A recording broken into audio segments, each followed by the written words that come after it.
আসসালামু আলাইকুম। আমি শারমিন হীরা, মম হিরাস কিচেনে আপনাদের আরও একবার স্বাগত জানাই। চিকেন রোস্ট খেতে ছোট বড় সবারই খুব ভালো লাগে ঠিকই, তবে রান্নার প্রক্রিয়াটা একটু জটিল হওয়ার কারণে এই রান্নাটা থেকে অনেকেই দূরে থাকেন বা করতে চান না অথবা করতে পারেন না। চিকেন রোস্ট আমি যেভাবে খুব সহজে রান্না করে থাকি সেটাই রেসিপি আকারে আজ আপনাদের মাঝে শেয়ার করার চেষ্টা করছি। আশা করছি ভিডিওটা আপনাদের কাছে ভালো লাগবে। এখানে আমি 2টা রোস্টের মুরগি নিয়েছি, যা কেটে 8 পিস করেছি, আর গ্রাম হিসেব করলে এখানে 800 গ্রাম মাংস আছে। চাইলে দেশি মুরগি, কক, সোনালী মুরগি যে কোনোটা দিয়ে এই রান্নাটা করে নেওয়া যাবে।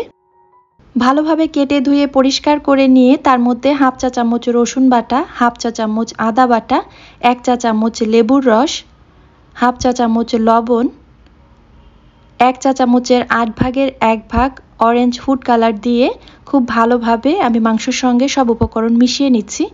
ফুড কালারটা অপশনাল, চাইলে দিতেও পারেন, নাও দিতে পারেন। দিলে মাংসর মধ্যে একটা সোনালি কালার আসবে, দেখতে ভালো লাগবে। ফুড কালার দিতে না চাইলে সামান্য পরিমাণে জাফরান দিতে পারেন, এটাও কিন্তু সেম কাজ করবে। আর আমি যে আদা আর লেবুর রস দিয়েছি এই দুইটা কিন্তু মাংস নরম করতে সাহায্য করবে। তো ম্যারিনেট করে মিনিমাম 20 মিনিট রেখে দিতে হবে, এতে করে মাংস রান্নার সময় দেখবেন খুব অল্প সময় রান্না হয়ে গেছে। এখানে আমি রোস্টের মশলাটা রেডি করে নিচ্ছি, সেজন্য নিয়েছি দারুচিনি 3 টুকরো 1 ইঞ্চি পরিমাণে, 6 থেকে 7টা এলাচ নিয়েছি, সাদা এলাচ যেটা ওইটা, লবঙ্গ নিয়েছি 3টা, গোলমরিচ 10 থেকে 12টা, জয়ফল নিয়েছি একটা আস্ত জয়ফলের 4 ভাগের 1 ভাগ, আর জয়ত্রী নিয়েছি 3 ভাগের 1 ভাগ। তো সব উপকরণগুলো একসাথে তেলে বা ভাজা এই ধরনের কোনো কিছুর মধ্যে না যেয়ে সরাসরি কাঁচা অবস্থায় পাউডার করে নিচ্ছি, এতে করে ঘ্রাণটা খুব ভালো আসবে। আর এই যে দেখছেন যতটা সম্ভব মিহি করে নিতে হবে, কারণ মুখে যদি দানাদার পড়ে খেতে ভালো লাগবে না। এখানে আমি 2 টেবিল চামচ টক দই নিয়েছি। দইয়ে যে পানিটা থাকে ওইটা সরিয়ে ফ্রেশ দইটা নিয়েছি, তা না হলে বেশি টক হয়ে যাবে। আর দিয়েছি 1 টেবিল চামচ টমেটো সস, সাথে 3 টেবিল চামচ পানি। আমি একটা পেস্ট তৈরি করব, এর জন্য পানি দিয়েছি, পানি একটু বেশি হলেও সমস্যা নেই। সেই সাথে কাঠবাদাম আর কাজু বাদাম মিক্স করে বেটে নিয়েছি, সেটা দিয়েছি 1 টেবিল চামচ। আর সাথে ওই যে একটু আগে মশলাটা তৈরি করেছিলাম ওইটাও এর মধ্যে দিয়ে খুব ভালোভাবে মিহি পেস্ট করে নিচ্ছি। এখানে দইটা যদি ভালো মতো ফেটানো না হয় তাহলে কিন্তু রান্নার পর ছড়া ছড়া থেকে যাবে, আর সেই সাথে খেতেও ভালো লাগবে না। এরপর চলে এসেছি পেঁয়াজ বেরেস্তা করতে। এখানে আমি 1 কাপ পরিমাণে পেঁয়াজ কুচি করে তারপর ডুবো তেলে ভেজে নিচ্ছি। পেঁয়াজটা কিন্তু একই সাইজের কাটতে হবে, তা নাহলে কোনোটা বেশি পুড়ে যাবে আবার কোনোটা কম পুড়বে বা কম ভাজা হবে। এই কারণে সমান যতটা সম্ভব সমান করে কেটে নিতে হবে, এবং এরকম লালচে থাকা অবস্থাতেই আমি তুলে নিচ্ছি। বেশি পুড়ে গেলে তারপর রোস্টের কালারটা একটু কালো হয়ে যাবে। এভাবে তুলে নিয়ে আমি একটা পেস্ট তৈরি করে রেখে দেব। পেঁয়াজ বেরেস্তা করা তেলটাকে ভালোভাবে ছেঁকে নিয়ে ওই তেলে মাংসটা ভেজে নিচ্ছি। এখানে আমি মাঝারি আঁচে এক পিঠ 2 থেকে 2.5 মিনিট করে ভেজে নিচ্ছি। খুব বেশি উচ্চ তাপে ভাজলে মাংস পুড়ে যাবে, আর একদম কম আঁচে ভাজলে মাংস থেকে পানি ছেড়ে দেবে। তাই চুলার তাপমাত্রা মাঝারি আঁচে রেখে যে সময়টা বলেছি ওই সময় নিয়ে ভেজে নেবেন, দেখবেন একদম পারফেক্ট হবে। মাংস যদি খুব বেশি সময় ধরে ভাজা হয় তাহলে এর ভেতরে কিন্তু পরবর্তীতে আর মশলা ঢুকবে না, তাই নির্দিষ্ট সময় নিয়েই মাংসটা ভেজে নেবেন। আর ওই যে বেরেস্তা করেছিলাম যে তেলটা দিয়ে, ওটা ছাঁকনি করে এখানে আধা কাপ তেল নিয়েছি মূল রান্নাটা করার জন্য। তেলটা যখন ভালোভাবে গরম হয়ে গিয়েছে সে পর্যায়ে এসে 2টা তেজপাতা ফালি করে দিয়েছি। তার মধ্যে দিয়েছি 2 টেবিল চামচ পেঁয়াজ বাটা, 1 টেবিল চামচ আদা বাটা, 1 টেবিল চামচের 4 ভাগের 3 ভাগ রসুন বাটা, আর সেই সাথে দিয়েছি 1.5 চা চামচ লবণ। লবণ দিয়ে যেহেতু মাংস আমি আগেই ম্যারিনেট করেছিলাম এই কারণে এখানে কম করে দিয়েছি। তারপরও প্রত্যেকের হিসেব মতো লবণ দিয়ে নেওয়াটা সব থেকে ভালো। বাটা মশলার কাঁচা গন্ধ না যাওয়া পর্যন্ত নেড়েচেড়ে কষিয়ে নিয়েছি। তারপর দিয়েছি 1 চা চামচ মরিচের গুঁড়া আর হাফ চা চামচ ধনিয়া গুঁড়া। রোস্টের মধ্যে জিরার গুঁড়াটা দেওয়া হয় না বা দিলে ভালো লাগে না, এই কারণে দেইনি।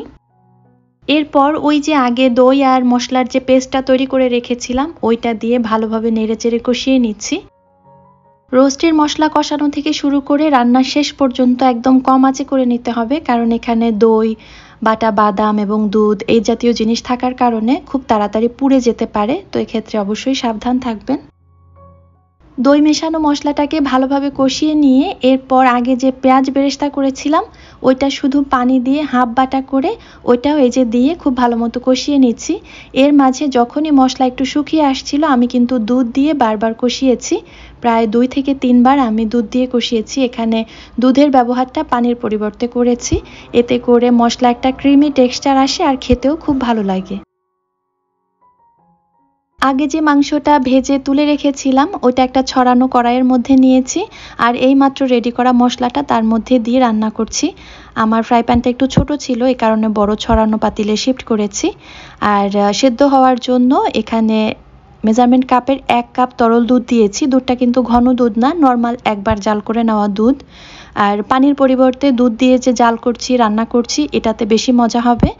আর 1 কাপ দুধে সেদ্ধ হবে কিনা এটা একটা টেনশন থাকতে পারে, তবে রান্নাটা যেহেতু কম আঁচে হবে মাংসের ভেতর থেকেও প্রচুর পানি ছাড়বে। এই যে দেখছেন কতটা পানি ভরে গেছে, এতেই কিন্তু রান্না হবে, তবে রান্নাটা বারবার আলতোভাবে নেড়ে দিতে হবে। বাদাম আর দুধ যেহেতু আছে নিচে ধরে যাওয়ার একটা ভয় আছে। যারা রান্নায় বাদাম পছন্দ করেন না তারা বাদাম নাও দিতে পারেন, তবে দিলে বেশি টেস্টি হয়। আর এভাবে রান্না করতে করতে যখন মাংসটা একদম ভালোভাবে সেদ্ধ হয়ে গেছে, আমি প্রায় 20 মিনিট রান্না করেছি।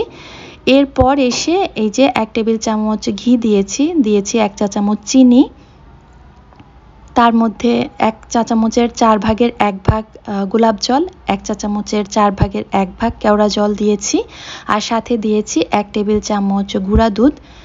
এখানে 4টা কাঁচামরিচ নিয়েছি, মাথাটা একটু ফাটিয়ে তারপর দিয়ে দিতে হবে যাতে সুন্দর ঘ্রাণ আসে। আমারটা স্কিপ হয়ে গেছে, তবে আপনারা অবশ্যই দিয়ে নেবেন। এটা দিলে হালকা একটা ঝাল ছাড়ে এবং সেই সাথে সুন্দর একটা ঘ্রাণ আসে। এই লেভেলের ঘনত্ব রেখে আমি নামিয়ে নিয়েছি। চাইলে এর থেকে আর একটু ঝোল করেও রাখা যায়, আবার একটু শুকিয়েও ফেলা যায়। আমি যে মশলা ব্যবহার করেছি এর বাইরেও অনেক ধরনের শাহী মশলা আছে, ওগুলো ব্যবহার করে আপনি রান্নাটা করতে পারবেন।